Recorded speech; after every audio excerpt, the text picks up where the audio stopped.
Hello and welcome everybody here. Welcome viewers, welcome friends. We are here today talking about some new teen and tween reads that are available at KDL right now today. Super excited to be doing that. My name is Bethany. I work at the Nelson Township branch up in the very northern edge of Kent County, and I'm very excited to be able to share these with you. We'll give it a couple more seconds to see if anybody else manages to join in, but I'm going to be talking about a few books that have been released in the past 6 months. So while KDL has been closed to the public, some books have come out, and these just edge on February. So a couple of books that came out right before we closed to the public. Super excited to be able to share all these with you today. All right, so we'll start with a really excellent middle grade graphic novel. This one is called Carrie and the Knight of the Forest. Super excited to be able to share this one with you. It's by Andy Watson, and it's not his first graphic novel, but it is his most recent. The colors and the artwork in this are beautiful, and I'm super excited to show you a couple of these that are really gorgeous and will show off a little bit about the way the book sort of feels. So you get a lot of different stuff in this book. This seems to be, it edges along the lines of that folklore and fantasy edge. Carrie, our titular character, is attempting to bring medicine home to his parents. His parents have both fallen ill, and he is on his way back home with that medicine that will keep his parents alive. And as he is making his way back, he comes across a fork in the road where there's a forest, and going through the forest is an option, or going around the forest is an option. And as he is attempting to make this decision, there is a young girl in the woods who invites him in to play with her. But as he insists he needs to get home, she asks him to come through the forest, tells him that that is the quicker way back to his home of Bittersweet. And as soon as he gets in a good ways, she disappears on him. He no longer has someone to follow, and the path is treacherous, to say the least. The story is a lot about learning who to trust, what sort of things you can find in an unfamiliar place, and trying to figure out who has your back, who doesn't, what's the best way to do, to determine that, I guess is the best way to put it. So part of the excellence of this story is the characters. The other character, the Knight of the Road from the title, is a waystone. So in old forests, there used to be waystones that help you find your way through a forest on a path. In this book, it happens to be a talking, floating waystone that guides along the path. It knows all the paths in the forest and all of the safe ways to go. And it's really interesting to go for the back and forth here. The waystone was in the forest before the forest fell under some sort of curse, and that is why it's so difficult and dangerous to traverse the forest. So, excellent story. Middle grade readers will love this, especially if you loved Amulet. But it's also really good for high schoolers who are looking for something lighter. There's no romance. It's not heavy on any suspenseful or dark elements, even though it is sort of more on the suspenseful edge. It's not dark. All right, moving on to more teen-oriented reads. We have this book, Haven's Fall by Sarah Holland. Follows main character Maddie Morrow, and she is returning home to Haven Fall, which is where her uncle runs an inn.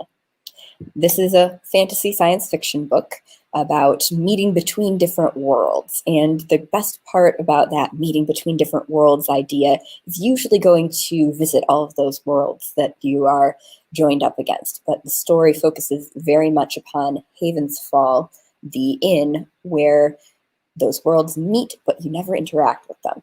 Maddie is growing up. She has always gone to visit Havenfall with her uncle every summer, and she doesn't really connect well with her normal everyday life. She misses Havenfall when she's not there. And Havenfall, being this magical gateway between the realms, she's hoping to inherit her uncle's role as innkeeper someday. Being the innkeeper is the person who keeps the peace between these realms as people visit from one to another. So she's hoping to inherit that role, but she wasn't hoping to inherit it quite this way.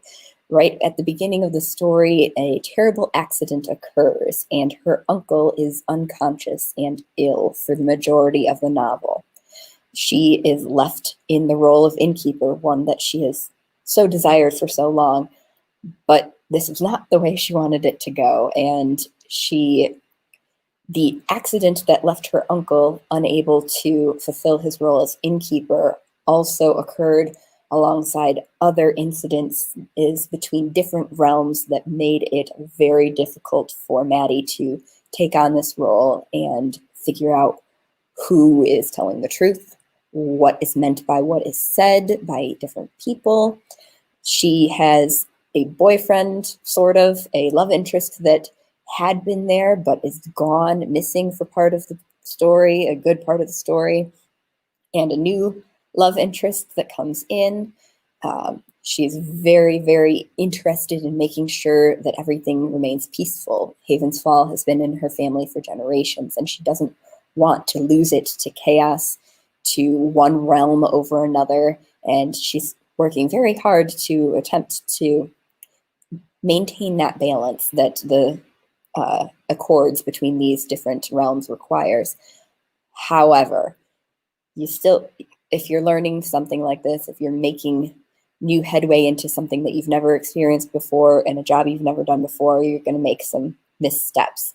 And Maddie definitely makes some missteps in her attempt to work out the best way to do this. It is in first person, and I'm going to read a tiny little bit of it right here for you. I'm used to being forgotten. It beats the smirks and stares that usually come with being noticed. When you're the loner, the weirdo, the daughter of the Goodwin Lane killer, it's better to not be seen at all. It's different with Marcus, though. He's always had a place for me at Havenfall. He's never failed to be here at the crossroads when the buses come in. At least, not before now. So, just a short paragraph to whet your appetite. If you are familiar with Sarah Holland's other duology, Everless duology from previous, it's a very different feel from that series, apparently, but it's still very magical, and it still is very interesting to a lot of people who've read it. All right, last one. This Train is Being Held. This is actually a romance. It's very focused on romance, but it's got a lot of heavy subject matter. It's not one of those love at first sight books, though it is an attraction at first sight. You know, you'll see somebody and you're like, they look pretty interesting. So this is about Issa and Alex. Issa, Isabel, and Alex are two people who live in New York, and they meet on the subway. They meet on the subway train, and the story alternates between their 2 points of view, each different first person subject heading has that for each chapter. And the story is told over the course of 3 years, 3 years of their interactions on these subway cars, on these trains. For part of the time they're dating. For a lot of the time they're not dating. Some of the time they are interested in each other but haven't made it to the point of dating. The two characters, Issa is a dancer. She is excellent at dancing, and she's been put upon by her mother to become a doctor. And Alex is a poet, an excellent poet by Isabel's estimation. And he is being put upon by his father to become a famous pro ball player. These characters are trying to keep their lives a little bit separate at the same time as starting to share with each other. It's really difficult for them to relate to each other because Alex is Dominican American. He is from the wrong side of the tracks, from a less affluent social class than Issa is. Issa is a passing a Cuban American, half Cuban on her mom's side, and her mom also has a very strong distaste for any other Hispanic Americans, and so Issa passing is very important to the story and how the storyline flows. She does seem to be aware of her privilege, her white passing privilege, and her affluence as a part of her life. Issa also has a brother, Marcus, who is important to the story. Marcus, I believe. Let me double check.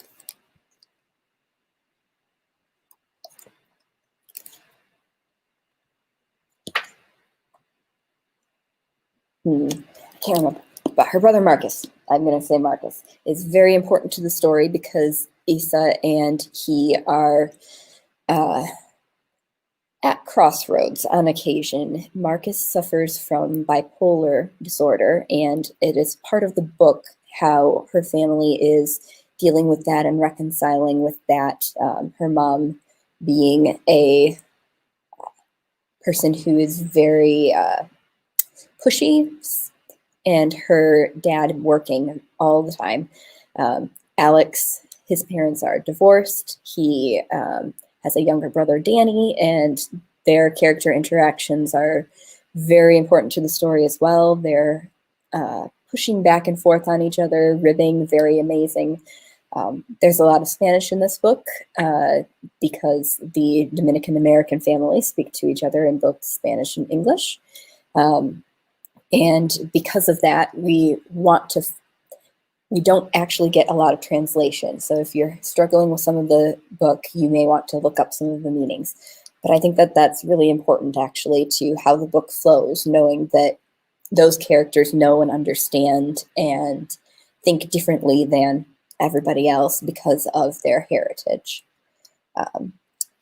So the story ends at a very climactic moment in the train station. It goes back and forth a lot between Alex's perspective and Issa's perspective, and you get a lot of their story from each side while they're holding a whole bunch back from each other.